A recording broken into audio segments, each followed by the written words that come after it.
Good morning friend, मैं सुप्रिया स्वागत करती हूँ आपका डिकोड एग्जाम में। फ्रेंड, आज डेली करंट अफेयर्स की क्लास में हम डिस्कस करेंगे 7 जनवरी से रिलेटेड जितने भी न्यूज़ हैं, जितने भी इवेंट्स हैं जो हमारे एग्जाम के लिए इंपॉर्टेंट हैं, हम उन्हें एक एक करके यहाँ पर डिस्कस करेंगे। तो आइए फ्रेंड स्टार्ट करते हैं आज की क्लास। और आज की क्लास स्टार्ट करने से पहले हम कल के पूछे गए प्रश्नों के उत्तर को देख लेते हैं।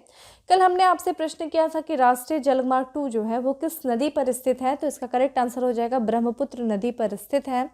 और ये असम का जो क्षेत्र है सदिया और धुबरी, ठीक है, सदिया और धुबरी वाला जो क्षेत्र है उन्हीं के बीच में ये स्थित है, ठीक है। और इस प्रश्न को पूछे जाने का कारण ये था कि कल हमने आपसे एक बंदरगाह की चर्चा की थी जिसका नाम है पांडु बंदरगाह, ठीक है। तो पांडु बंदरगाह जो है वो राष्ट्रीय जलमार्ग 2 में सबसे बड़ा और सबसे महत्वपूर्ण बंदरगाह है, जिस कारण से ये आपसे प्रश्न पूछा गया। तो ध्यान रखिएगा, पांडु बंदरगाह जो असम में है और असम में ब्रह्मपुत्र नदी पर, और ब्रह्मपुत्र नदी पर ही राष्ट्रीय जलमार्ग 2 भी स्थित है, ठीक है। तो बहुत से लोगों ने करेक्ट आंसर किया था, अच्छा लग रहा है फ्रेंड। और भी लोग आंसर करिए, आप लोग का सपोर्ट मेरे लिए बहुत ज़्यादा जरूरी है। जैसा कि मैं आपसे बार बार कहती हूँ, वीडियो को शेयर करिए और ज़्यादा से ज़्यादा लोग कमेंट करिए, ठीक है। अब आते हैं हम आज के प्रश्नों पे। और आज के प्रश्नों में सबसे पहला आंसर है कि सबसे पहला जो प्रश्न है वो है कि हाल ही में ऑल इंडिया रेडियो ने 3 जनवरी 2022 से कितने पड़ोस की भाषाओं में प्रसारण समय को दुगना कर दिया है? 8, 5, 6 या फिर 4? करेक्ट आंसर सी है, ठीक है। 6 पड़ोस की भाषाओं में ऑल इंडिया रेडियो ने अपने प्रसारण को दुगना कर दिया है। और यहाँ पे देखा जाए, जो ऑल इंडिया रेडियो का जो बाहरी सेवा प्रभाव है उसने अंतर्राष्ट्रीय स्तर पर अपनी पहुंच को मजबूत करने के उद्देश्य से 6 पड़ोसी विदेशी भाषाओं में प्रसारण समय को दुगना कर दिया है। उद्देश्य क्या है? अपनी जो है अंतर्राष्ट्रीय स्तर पे अपनी पहुंच को मजबूत करना उद्देश्य है ऑल इंडिया रेडियो का। और इसकी वजह से उसने अपने जो है 6 पड़ोसी विदेशी भाषाओं में अपने प्रसारण को दुगना कर दिया है। और ये 6 पड़ोसी विदेशी भाषा कौन सी हैं? वो हैं दरी, पश्तू, बलूची, मंदारिन, नेपाली और तिब्बती, ठीक है। ये आपको 6 पड़ोसी भाषाएं याद होनी चाहिए जिसमें आपको जो है ऑल इंडिया रेडियो ने अपने प्रसारण समय को दुगना किया है। अगर इसमें देखा जाए मंदारिन की बात करें फ्रेंड, तो ये चीन की लैंग्वेज है, चीन की भाषा, और ये विश्व में सबसे ज़्यादा बोले जाने वाली भाषा है। ये भी ध्यान रखिएगा, अगर आपसे पूछा जाए कि विश्व में सबसे ज़्यादा बोले जाने वाली भाषा कौन सी है तो वो मंदारिन भाषा है। और दूसरे नंबर पर बात करें तो वो है आपकी अंग्रेजी यानी कि इंग्लिश, और फिर तीसरे पे हमारी हिंदी, ठीक है। हिंदी जो है वो विश्व में तीसरे नंबर पर आती है सबसे अधिक बोले जाने वाली भाषाओं में, ठीक। यहाँ पे हम बात करते हैं तो बयान के अनुसार देखा जाए ये जो लागू किया गया 3 जनवरी से, और इन 6 भाषाओं में रोज सुबह 1.5 घंटे और शाम को 1.5 घंटे जो है वो प्रसारण किया जाएगा। और इस जो कि अपने वैश्विक पहुंच को विस्तारित करने के उद्देश्य से देखा जाए ऑल इंडिया रेडियो जो है वो 17 भाषाओं में अपने कार्यक्रमों का प्रसारण करता है, ठीक है। ये चीज़ भी ध्यान रखिएगा, बाकी ये चीज़ इंपॉर्टेंट है, इन 6 लैंग्वेज के बारे में ध्यान रखिएगा। आगे देखते हैं और अगले प्रश्न पे चलते हैं कि दुनिया का सबसे बड़ा मुक्त व्यापार समझौता रीजनल कम्प्रिहेंसिव इकोनॉमिक पार्टनरशिप में कौन सा देश शामिल नहीं है? अर्जेंटीना, ब्रुनेई, सिंगापुर या फिर थाईलैंड? करेक्ट आंसर इज ए, ठीक है। अर्जेंटीना जो है वो रीजनल कम्प्रिहेंसिव इकोनॉमिक पार्टनरशिप में शामिल नहीं है। अगर हम रिसेप की बात करें तो इसमें देखा जाए 10 आसियान देश और 5 अन्य देश, ठीक है। ये 5 अन्य देश में देखा जाए आपका ऑस्ट्रेलिया हो गया, फिर चाइना हो गया, फिर जापान हो गया, और फिर न्यूजीलैंड हो गया, और फिर अंत में देखेंगे तो साउथ कोरिया यानी कि दक्षिण कोरिया हो गया। तो ये 10 आसियान देश और 5 अन्य देशों से मिल करके जो है रीजनल कम्प्रिहेंसिव इकोनॉमिक पार्टनरशिप बनता है, और इसमें अर्जेंटीना नहीं शामिल है। आइए देखते हैं ये पार्टनरशिप जो है चर्चा में क्यों है। तो यहाँ पे देखा जाए 1 जनवरी से 2022 को दुनिया का ये सबसे बड़ा मुक्त व्यापार समझौता है जो कि क्या आ गया, अमल में आ गया, ठीक है, लागू कर दिया गया। और इसकी बात करें, ये जो दुनिया का सबसे बड़ा ये जो मुक्त व्यापार समझौता है, इसको जो है 15 देशों के द्वारा इस समझौते पर हस्ताक्षर किया गया था 15 नवंबर 2020 को किया गया था, ठीक है, 2020 को किया गया था। और इस वर्ष ये जो है लागू कर लिया गया है, अमल में लाया गया है। लेकिन इसको लागू जो अमल में लाया गया है वो 10 देशों के द्वारा फिलहाल लाया गया है। इस जो है रीजनल कम्प्रिहेंसिव इकोनॉमिक पार्टनरशिप के जो 10 देश हैं उनके द्वारा अमल में लाया गया। और ये 10 देश कौन से हैं? चीन है, जापान है, ऑस्ट्रेलिया है, न्यूजीलैंड है, Brunei, Cambodia, Laos, Singapore, Thailand और वियतनाम। अगर हम इस जो है रिसेप की बात करें जिसमें 15 सदस्य हैं, तो देख लेते हैं ये 15 सदस्य कौन कौन से हैं आपके। तो ऑस्ट्रेलिया, ब्रुनेई, चीन, कंबोडिया, जापान, इंडोनेशिया, लाओस, दक्षिण Korea, Malaysia, New Zealand, Myanmar, Singapore, Thailand, Philippines और वियतनाम। और इन्हीं 15 देशों के बीच में जो है ये मुक्त व्यापार समझौता हुआ है। और हम देखें ये जो 15 सदस्यीय समूह है ये दुनिया की जो आबादी है उसका कितना प्रतिशत प्रतिनिधित्व करती है, तो 30% प्रतिनिधित्व करती है। और वैश्विक शकल घरेलू उत्पाद का ये देखा जाए ये 30% जो है इनका हिस्सा है, जिस कारण से इस समझौते को हम इतिहास का सबसे बड़ा जो है व्यापार समझौता या मुक्त व्यापार समझौता कहते हैं। ठीक है, भारत और अमेरिका इस परिषद के सदस्य नहीं, ये ध्यान रखिएगा। भारत जो है 2019 में जो है इस समझौते के तहत जो देश हस्ताक्षर करते हैं उनको क्या होता है, व्यापार जो है बहुत कम टैरिफ पे करना पड़ता है, जिसके कारण भारत ने अपनी चिंता जताई। क्योंकि अगर भारत इस सदस्य होता तो उसकी जो घरेलू व्यापार है वो काफ़ी ज़्यादा प्रभावित होते, जो घरेलू बाजार हैं वो काफ़ी ज़्यादा प्रभावित होते, जिसके कारण से भारत जो है इससे अपने आप को हटा लिया। भारत जो कि वर्ष 2012 में जब ये समझौता जब ये समझौता शुरू किया गया था तब से भारत साथ था, लेकिन वर्ष 2019 से उसने अपने को पीछे हटा लिया। अमेरिका उससे पहले से ही पीछे था, तो भारत और अमेरिका सदस्य नहीं, ध्यान रखिएगा।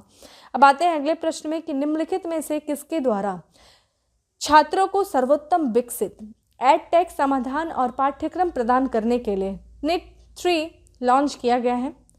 अमित शाह, धर्मेंद्र प्रधान, स्मृति ईरानी या फिर Mansukh Mandaviya? Correct answer is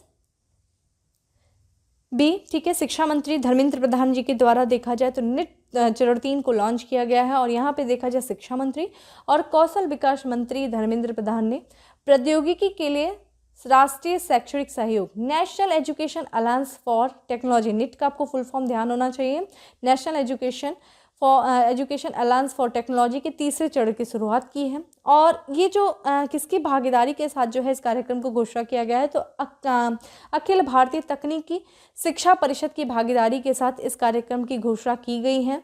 और इसमें अगर देखा जाए इसका उद्देश्य क्या है, इसके तहत देखा जाए NIT शिक्षा क्षेत्र में क्या करेगा, सर्वोत्तम विकसित तकनीकी समाधानों का उपयोग प्रदान करने की एक पहल है, ताकि शिक्षार्थी की सुविधा के लिए एकल मंच पर युवाओं को रोजगार क्षमता को बढ़ाया जाए। अगर ओवरऑल देखा जाए इस तरीके से जो ये NIT की योजना जो है, जो कि शिक्षा मंत्रालय के द्वारा, ठीक है, शिक्षा मंत्रालय के द्वारा इसको शुरू किया गया था। इसका उद्देश्य जो भी हायर एजुकेशन में जो है, हायर एजुकेशन में बेहतर सीखने के परिणामों के लिए कि आप बेहतर सीख सकें और उस बेहतर सीखने के जो परिणाम हो उसमें क्या है, टेक्नोलॉजी का उपयोग किया जाए, आर्टिफिशियल इंटेलिजेंस का उपयोग किया जाए। कारण क्या है कि आज की जो विश्व की अर्थव्यवस्था ये बहुत ज़्यादा टेक्नोलॉजी से संबंधित है। ठीक है, तो जब आपको आपके हायर एजुकेशन में जब आप इन सब चीज़ों को इस्तेमाल का प्रयोग करना आप सीखेंगे और उसका उपयोग करना सीखेंगे तो आपके अंदर क्या होगा, आपके अंदर रोजगार क्षमता का विकास होगा। ठीक है, तो ध्यान रखिएगा, तो टेक्नोलॉजी का उपयोग करने, आर्टिफिशियल इंटेलिजेंस का उपयोग करने, जिससे कि जो युवा आबादी है उन युवा आबादी में रोजगार क्षमता को बढ़ावा मिल सके, विकास हो सके। ठीक है, इसी उद्देश्य से NIT जो है चरण 3 को लागू किया गया है। इसमें देखा जाए जो विद्यार्थी हैं, देश के विद्यार्थी, उनको सर्वोत्तम विकसित एडटेक समाधान और पाठ्यक्रम प्रदान करने का ये मंच है। और इसके तहत देखा जाए जो 12 लाख से अधिक जो सामाजिक और आर्थिक रूप से जो कमजोर छात्र हैं, जो वंचित छात्र हैं, उनको 253 करोड़ रुपए से अधिक मुफ्त एडटेक कोर्स कूपन भी प्रदान किया गया। ठीक है, तो जो हमारे देखेंगे टेक्नोलॉजी का एक हमारे खाई दिखती है समाज में कि जो संपन्न लोग हैं और जो लोग जो है इस टेक्नोलॉजी का अभी इस्तेमाल करने में सक्षम नहीं हैं, उनके पास इतना मतलब वो आर्थिक रूप से कमज़ोर हैं, तो इस खाई को समाप्त करने के लिए, पाटने के लिए सरकार ने क्या किया है कि उनको एक कूपन प्रदान किया गया है, मुफ्त एडटेक कूपन, जिससे कि उनको भी टेक्नोलॉजी सीखने को मिले और ये समाज का जो एक तबका है जो वंचित है उसको भी इसे मुहैया कराया जा सके। इस अवसर पर देखा जाए केंद्रीय शिक्षा मंत्री ने प्रौद्योगिकी के लिए राष्ट्रीय शैक्षणिक सहयोग पर क्षेत्रीय भाषाओं में, ठीक है, क्षेत्रीय भाषाओं में निर्धारित तकनीकी पुस्तकों का भी विमोचन किया। ठीक है, तो ध्यान रखिएगा उद्देश्य क्या है ये आपको समझ में आ गया होगा। अब आते हैं अगले प्रश्न पे, और अगला प्रश्न है कि बाल विवाह निषेध संशोधन विधेयक 2021 की जांच के लिए गठित 31 सदस्यीय पैनल की एकमात्र महिला सदस्य कौन है? रूपाली सिंह, सुष्मिता देव, इंदिरा बनर्जी या फिर Geeta Mehra? Correct answer is B. ठीक है, सुष्मिता देव जो हैं वो पैनल जो गठित किया गया है बाल विवाह निषेध संशोधन विधेयक की जांच करने के लिए, जो 31 सदस्यीय पैनल है उसमें एकमात्र महिला सदस्य हैं। और ये जो है संसदीय स्थायी समिति में जो सिर्फ एकमात्र महिला सदस्य होने के कारण जितनी भी महिला सांसद हैं उनके द्वारा इसकी काफ़ी ज़्यादा कड़ी आलोचना की जा रही, आपत्ति व्यक्त किया जा रहा है। उनका कहना है कि चूंकि इस विधेयक में एक लड़की की उम्र की बात की जा रही है कि उसकी विवाह की उम्र कितनी होनी चाहिए, तो इसमें समिति में ज़्यादा से ज़्यादा महिलाओं की हिस्सेदारी होनी चाहिए, जिस कारण से ये समिति चर्चा में है। और ये देखिए सुष्मिता देव की जो है ये तस्वीर है, ये तृणमूल कांग्रेस की ये सांसद हैं, ठीक है। तो यहाँ पे देखा जाए बाल विवाह निषेध विधेयक 2021 की जांच के लिए जो संसदीय समिति जो गठित की गई उसमें एकमात्र महिला सदस्य हैं, ठीक है। ये ध्यान रखिएगा, इस संसदीय समिति कितनी है, 31 सदस्यीय संसदीय समिति है और इसमें जो एकमात्र महिला सदस्य हैं वो टीएमसी सांसद सुष्मिता देव जो है इस समिति की एकमात्र महिला सदस्य हैं। ये जो विधेयक है वो भारत में किससे संबंधित आया था, ये विधेयक ये था महिलाओं के लिए विवाह की कानूनन उम्र 18 से बढ़ा करके कितना करना, 21 करने के लिए, ठीक है। और इसी की जांच करने के लिए, ठीक है, इसी की जांच करने के लिए इस पे जो है समिति को गठित किया गया था ताकि उन्हें पुरुषों के बराबर लाया जा सके, ठीक है। तो इस पे जो विधेयक पे चर्चा करने के लिए, उस पर पड़ताल करने के लिए ये समिति गठित की गई थी। और अगर हम इसके बारे में बात करें तो अगर हम लोगों ने विधेयक के बारे में पढ़ा था, ठीक है, कौन सा विधेयक था, ये जो बाल विवाह निषेध विधेयक 2021 जो आया था ये किसमें संशोधन था, ये था बाल विवाह निषेध अधिनियम 2006, ठीक है। और 7 जो है व्यक्तिगत कानूनों में संशोधन करने के तहत जो है ये आया था। ये 7 जो है व्यक्तिगत विवाह कानून कौन कौन से थे, व्यक्तिगत कानून कौन कौन से थे, एक तो आपका जैसे हिंदू विवाह अधिनियम है, विशेष विवाह अधिनियम है, भारतीय ईसाई विवाह अधिनियम है, पारसी विवाह है, पारसी विवाह और तलाक अधिनियम है, मुस्लिम पर्सनल लॉ शरीयत आवेदन अधिनियम है और साथ ही साथ विदेशी विवाह अधिनियम है। इन्हीं में जो है संशोधन करने के उद्देश्य से बाल विवाह निषेध संशोधन विधेयक 2021 लाया गया था, ठीक है। क्या था इसमें उद्देश्य, लड़कियों की उम्र जो है वर्तमान 18 से बढ़ा करके 21 वर्ष करना। उसके लिए एक समिति गठित की गई, इसकी जांच करने के लिए, इस पर पड़ताल करने के लिए इस 31 सदस्यीय समिति की एकमात्र महिला सदस्य कौन से, सुष्मिता, ठीक है, देव, ठीक है, जिसको लेकर के भी काफ़ी चर्चा चल रहा है, तो ध्यान रखिएगा। अब आगे बढ़ते हैं, नेक्स्ट प्रश्न में चलते हैं। नेक्स्ट है हमारा कि हाल ही में किस राज्य का गंजम जिला बाल विवाह मुक्त घोषित हुआ है, राजस्थान, पश्चिम बंगाल, उड़ीसा, महाराष्ट्र। तो ये गंजम जिला जो है वो उड़ीसा का है जो अभी हाल ही में बाल विवाह मुक्त घोषित हुआ है। तो इसने जो है गंजम जिले ने खुद को, जो कि उड़ीसा का गंजम जिला है, और इसने खुद को बाल विवाह मुक्त जिला घोषित किया है। इस जिले में देखा जाए तो 3309 बाल विवाह मुक्त गांव हैं। स्थानीय शहरी स्थानीय निकायों की बात करें तो इस शहरी स्थानीय निकायों के तहत जो है वो 280 बाल विवाह मुक्त वार्ड हैं और ग्राम पंचायत की बात करें तो 503 जो है ग्राम पंचायतें वो बाल विवाह मुक्त ग्राम पंचायतें हैं, जिस कारण से इस जिले ने, गंजम जिले ने अपने आप को बाल विवाह मुक्त जो है वो घोषित किया है। इसके द्वारा इस बाल विवाह को नियंत्रित करने के लिए यहाँ के प्रशासन के द्वारा एक कार्यक्रम चलाया गया था, किसके सहयोग से, यूनिसेफ और एक्शन एंड इंडिया की मदद से वर्ष 2019 में। उस कार्यक्रम का नाम देखिएगा निर्भया कड़ी कार्यक्रम जो है वो चलाया गया था, ठीक है, किसके उद्देश्य, बाल विवाह को नियंत्रित करने के उद्देश्य से।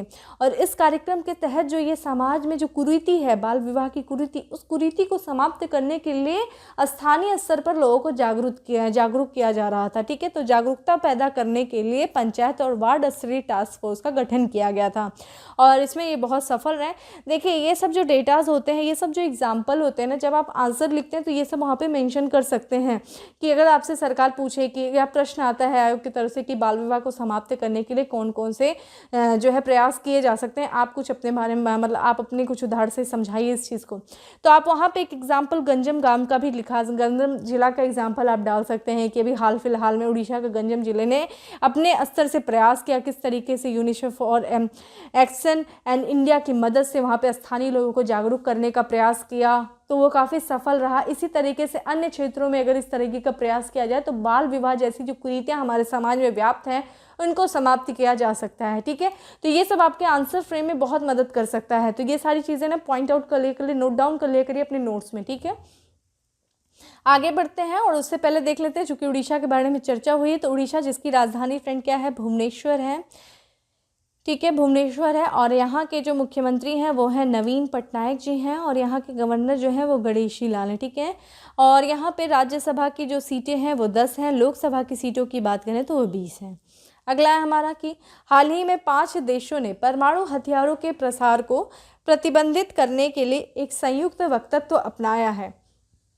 ये जो 5 देश हैं जिन्होंने संयुक्त वक्तव्य अपनाया है, इनमें बताइए कौन सा देश इसमें जो निम्नलिखित में से कौन सा देश शामिल नहीं है?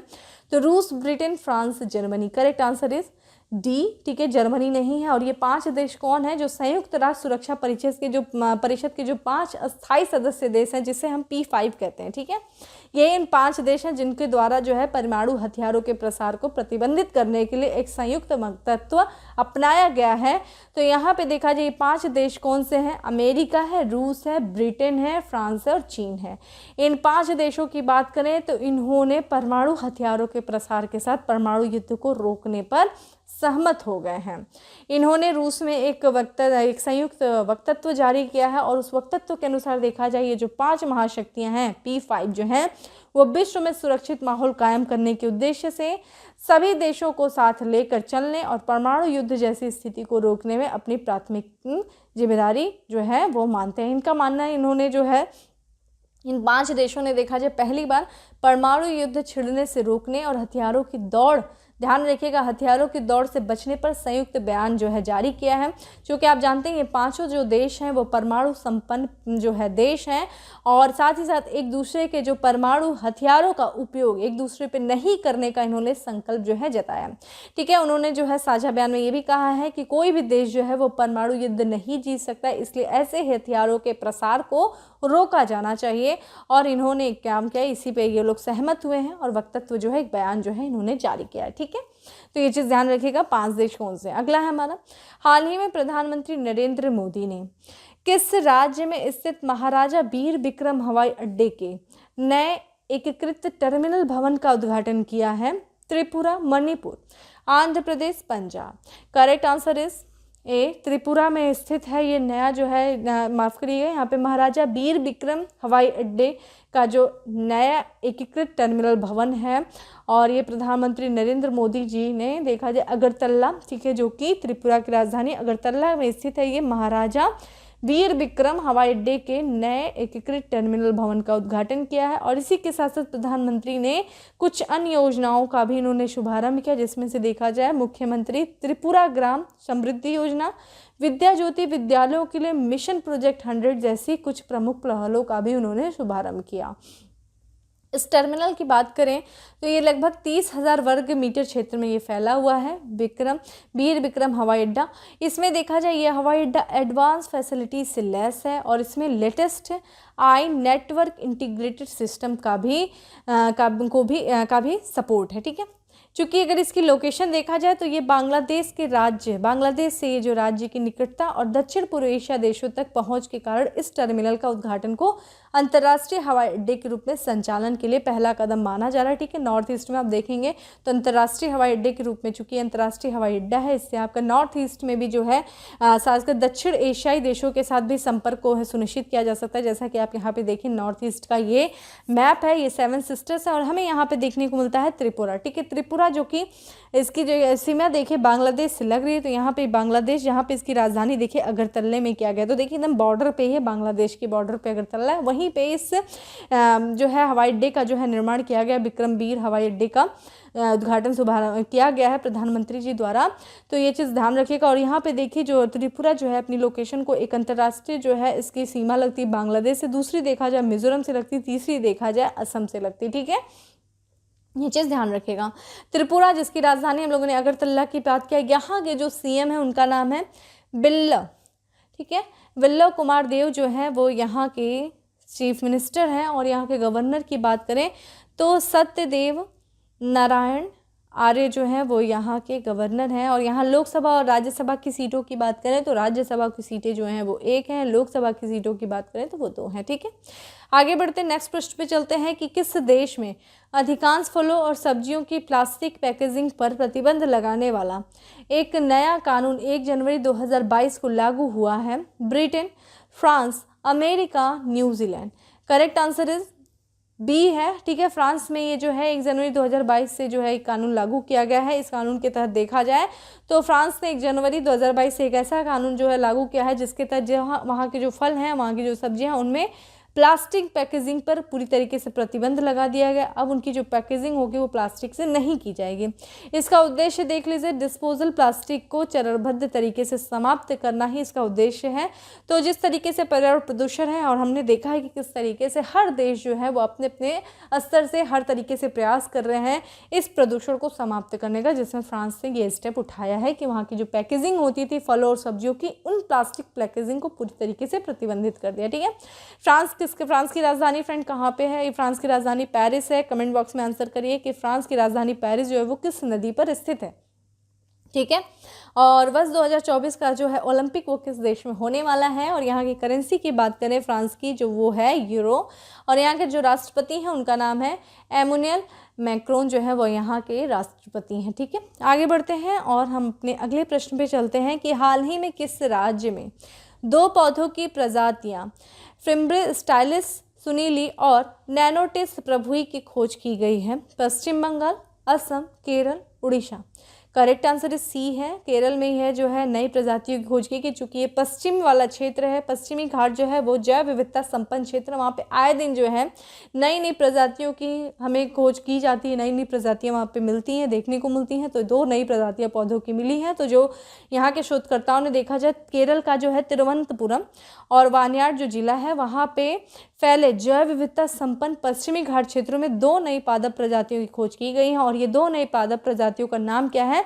फिम्ब्रिस्टिलिस सुनीली और नैनोटिस फ्रबुई। ठीक है, और यहाँ पे देखा जाए इसमें जो है तिरुवनंतपुरम में जो है पोनमुडी पहाड़ियों के घास के मैदानों में एकत्रित फिम्ब्रिस्टिलिस सुनीली का नामकरण किसके द्वारा रखा गया है? एक प्रख्यात पादप वर्गीकरण वैज्ञानिक थे जिनका नाम है CN सुनीली पे रखा गया है। और इस पादप जिसको हम बात कर रहे हैं फिम्ब्रिस्टिलिस सुनीली, अगर हम इसको IUCN के लिस्ट में देखें कि IUCN के रेड लिस्ट में इसका क्या स्टेटस है, तो अपर्याप्त विवरण यानी कि डाटा डिफिशिएंट, इसके बारे में बहुत ज़्यादा अभी विवरण नहीं पता है। वहीं पे दूसरे की बात करें तो नैनोटिस प्रभुई प्रजाति जो है वायनाड के चैम्बरा पीक घास के मैदानों में खोजा गया है। ये किस परिवार से संबंधित है? तो रूबियासी परिवार से ये संबंधित है और ये उच्च तुंगता वाले घास के मैदानों में उगता है। ठीक है, जैसा कि आप यहाँ पे देख रहे हैं। और इसका भी जो है IUCN के रेड लिस्ट में देखा जाए जो स्टेटस है वो अपर्याप्त विवरण है। ठीक है, तो ये चीज़ ध्यान रखिएगा। अब आते हैं आज के अंतिम प्रश्न में कि किस केंद्रीय मंत्रालय ने देश में राष्ट्रीय वायु खेल नीति का मसौदा जारी किया है? खेल एवं युवा मामलों के मंत्रालय, आयुष मंत्रालय, स्वास्थ्य और परिवार कल्याण मंत्रालय या फिर नागरिक उड्डयन मंत्रालय। करेक्ट आंसर इस डी है, नागरिक उड्डयन मंत्रालय ने राष्ट्रीय खेल नीति का मसौदा जारी किया है लोगों के राय जानने के लिए। तो नागरिक उड्डयन मंत्रालय के द्वारा जो है वो लोगों की प्रतिक्रिया जानने के लिए, उनका रिस्पॉन्स जानने के लिए एक नीति जो है मसौदा जारी किया गया है जिसका नाम है राष्ट्रीय वायु खेल नीति का मसौदा जारी किया गया है। इस नीति का जो विज़न क्या है, इसका विज़न क्या है कि 2030 तक भारत को शीर्ष वायु खेल देशों में एक स्थान वायु देशों में एक बनाना है। और नीति के अनुसार देखा जाए air sport federation of India को सर्वोच्च शासी निकाय के रूप में स्थापित किया जाएगा। अगर हम बात करते हैं air sports federation of India की, तो ये किस मंत्रालय के तहत होगा? तो ये नागरिक उड्डयन मंत्रालय के तहत होगा और एक ये स्वायत्त निकाय होगा। और लॉजन स्थित, ध्यान रखिएगा, लॉजन जो कि स्विट्जरलैंड में है और यहाँ किसका हेडक्वार्टर? फेडरेशन एरोनॉटिक्स इंटरनेशनल का हेडक्वार्टर है। तो लॉजन स्थित फेडरेशन एरोनॉटिक्स इंटरनेशनल तथा हवाई खेलों से संबंधित अन्य जो वैश्विक प्लेटफॉर्म होंगे उसमें भारत का प्रतिनिधित्व करेगा कौन? Air sport federation of India, जो कि किस मंत्रालय के तहत है? नागरिक उड्डयन मंत्रालय के तहत। ध्यान रखिएगा, एक स्वायत्त निकाय है। इसमें देखा जाए ये जो विजन जारी किया गया है, जो मसौदा जारी किया गया है, इसमें कौन कौन सी गतिविधियों को शामिल किया गया है? तो पहली है एरोबेटिक्स है, दूसरा है देखा जाए एरो मॉडलिंग है, फिर प्रायोगिक विमान है, ब्लूनिंग है, ड्रोन ग्लाइडिंग है, फिर हैंग ग्लाइडिंग है, पैराग्लाइडिंग है, माइक्रो लाइटिंग है, पैरा मोटरिंग है, स्काई ड्राइविंग है, विंटेज एयरक्राफ्ट जैसी गतिविधियों को इसमें शामिल किया गया है। तो ठीक है फ्रेंड, इस तरीके से था आज का हमारा 10 MCQ। अब हम आते हैं आज के फैक्ट्स ऑफ द डे पे। जिसमें पहला फैक्ट है कि दिसंबर 2021 में जीएसटी कलेक्शन रहा, कितना रहा, 1.2 लाख करोड़ रुपए का कलेक्शन रहा है दिसंबर 2021 में गुड्स एंड सर्विस टैक्स का। ठीक है, आप मुझे कमेंट बॉक्स में आंसर करो कि जीएसटी जो लागू किया गया था वो किस संविधान संशोधन अधिनियम के द्वारा जो है वो जीएसटी को लाया गया था। ठीक है, वो संविधान संशोधन हमें बताइए, कॉन्स्टिट्यूशनल अमेंडमेंट के बारे में। ठीक है, चौथावां संविधान संशोधन था जीएसटी को लागू करने के लिए। अगला हमारा पद्मश्री विजेता थी और अनाथों की इनको माँ कहा जाता था और ये मशहूर समाज सेविका थी जिनका अभी हाल ही में निधन हो गया। इनका नाम था संधुताई सबकाल। देखिए इनकी तस्वीर यहाँ पे दी हुई है। ठीक है, यहाँ पे स्पेस नहीं था तो इनका यही तस्वीर दिया हुआ है। तो इनका निधन हो गया है जिनका नाम है सिंधुताई सबकाल।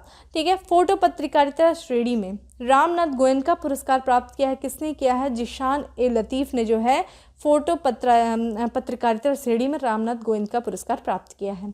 अगले हैं विश्व प्रसिद्ध केन्याई राजनेता से संरक्षणवादी और जीवाश्मी शिकार जिन्होंने 1984 में तुर्काना बॉय की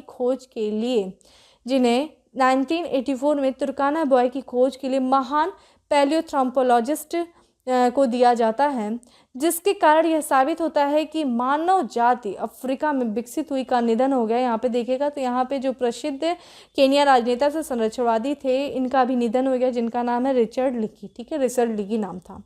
टेस्ला पर काम पर रखने वाले पहले कर्मचारी थे। ये भारतीय मूल के अशोक एल्लोस्वामी जो हैं वो टेस्ला पर काम पर रखे जाने वाले पहले कर्मचारी थे। अगला हमारा फ्रांस में वैज्ञानिकों और विशेषज्ञों ने कथित तौर पर कोविड-19 के नए वेरिएंट की पहचान की जिसका नाम है IHU और इसे कोड देखें तो B16402। ठीक है, नेक्स्ट है हमारा संयुक्त राष्ट्र आतंक विरोधी समिति के अध्यक्ष बनाए गए हैं जिनका नाम है भारत के जो किसे बनाया गया है? भारत के TS त्रिमूर्ति को संयुक्त राष्ट्र आतंक विरोधी समिति का अध्यक्ष बनाया गया है। यूएस चैम्बर ऑफ कॉमर्स ने यूएस इंडिया बिजनेस काउंसिल का हेड नियुक्त किया है। किसे नियुक्त किया है? अमेरिका के पूर्व राजनयिक अतुल कश्यप को किया है। अगला हमारा केंद्र सरकार ने 31 मार्च तक पैनल को आधार कार्ड से जोड़े न जाने पर जो है पैन कार्ड को आधार कार्ड से न जोड़े जाने पर जुर्माना लगाने की घोषणा की। कितना? तो 10,000 रुपये। तो जिन लोगों के पास पैन कार्ड है वो पैन कार्ड को 31 मार्च के पहले जो है वो अपने आधार कार्ड से लिंक कर लें, अदरवाइज सरकार के द्वारा 10,000 रुपये का जुर्माना लगाया जाएगा। दक्षिण ध्रुव पर अकेले पहुंचने वाली पहली अश्वेत महिला बनी जिनका नाम है प्रीत चंडी जो है ये ब्रिटेन की हैं, ब्रिटेन की मूल है। यहाँ पे देखा जाए तो इनका ये दक्षिणी ध्रुव पर अकेले पहुंचने वाली पहली अश्वेत महिला बनी है। विश्व पक्षी दिवस मनाया गया, कब मनाया गया? ये मनाया गया है 5 जनवरी को मनाया गया है। ठीक है, और कल देखिएगा हमने गलती से बोल दिया था नारकोटिक्स कंट्रोल ब्यूरो, वहाँ पे NCB दिया था। ठीक है, तो यहाँ पे फ्रेंड ध्यान रखिएगा, मैंने कल गलती से बोल दिया था नेशनल क्राइम रिकॉर्ड ब्यूरो बोल दिया था, इसका करेक्ट था कि नारकोटिक्स कंट्रोल ब्यूरो। देखिए सौरभ जी ने इस पर ध्यान भी दिया था, आप लोग भी थोड़ा ध्यान से देखा करो, कभी कभी बोलने में पता नहीं चलता है, तो गलती से मैंने बोल दिया था, उसको आप करेक्ट कर लीजिएगा, नारकोटिक्स कंट्रोल ब्यूरो था। ठीक है, अब आते हैं उत्तर प्रदेश स्पेशल पे जिसपे सबसे पहला है कि हाल ही में प्रधानमंत्री नरेंद्र मोदी ने अगूरनाथ मंदिर में पूजा अर्चना की। तो ये मंदिर कहाँ पे स्थित है? मेरठ में स्थित है। ठीक है, मेरठ में ध्यानचंद्र खेल विश्वविद्यालय भी स्थापित किया गया। तो जब वो गए थे शुभारंभ करने उसका, तो उस विश्वविद्यालय का खेल विश्वविद्यालय का मेरठ, तो उसी समय इन्होंने इस मंदिर में भी पूजा अर्चना की थी, अगूरनाथ मंदिर में। भारतीय राष्ट्रीय राजमार्ग प्राधिकरण द्वारा राजमार्ग निर्माण के लिए 3D ऑटोमेटेड मशीन गाइडेड तकनीकी बनाने वाला पहला प्रोजेक्ट होगा कौन सा? कानपुर लखनऊ एक्सप्रेसवे, जो कि कितना लंबा है? 63 किलोमीटर। अगला है दुनिया का 1.665 अरब लगभग 1 अरब 66 करोड़ 50 लाख वर्ष पुराना जीवाश्म प्राप्त हुआ है। कहाँ पे? सोनभद्र जिले के 54 तहसील के बारी गांव में। ठीक है, केंद्रीय सड़क परिवहन मंत्री नितिन गडकरी ने उत्तर प्रदेश में ग्रीनफील्ड एक्सप्रेसवे बनाए जाने की घोषणा की है। कितने ग्रीनफील्ड एक्सप्रेसवे? ये बनेगा 7। ठीक है, और हमारा अंतिम है कि 3 से 6 वर्ष के बच्चों के लिए हॉट कुक्ड फूड योजना शुरू की गई है। किसके द्वारा? उत्तर प्रदेश सरकार के द्वारा। ठीक है, हॉट कुक्ड फूड योजना कितने से कितने बच्चों के लिए? 3 से 6 वर्ष के बच्चों के लिए। तो इस तरीके से था। देखिए आज हमारे पास क्वेश्चन ऑफ द डे मैंने नहीं दिया है क्योंकि मैंने आपसे काफ़ी प्रश्न बीच में पूछ लिया है और वो आप लोग आंसर उस तरह से नहीं कर रहे फ्रेंड। तो प्लीज़ तो वीडियो को शेयर करिए, कमेंट भी करते रहिए क्योंकि ये हमारे लिए बहुत बड़ा मोटिवेशन होता है। तो मुझे आप लोग का उतना सपोर्ट नहीं मिल रहा है जितना एक रिक्वायरमेंट होती है, जितना मैं चाहती हूँ। तो आप लोग प्लीज़ वीडियो को शेयर करो, लाइक्स को बढ़ाओ, कमेंट्स को बढ़ाओ, ठीक है। बाकी सेशन अच्छा लगा हो तो कमेंट जो है लाइक करना नहीं भूलो और ज़्यादा से ज़्यादा लोगों को शेयर करो, ये मेरी आपसे रिक्वेस्ट है।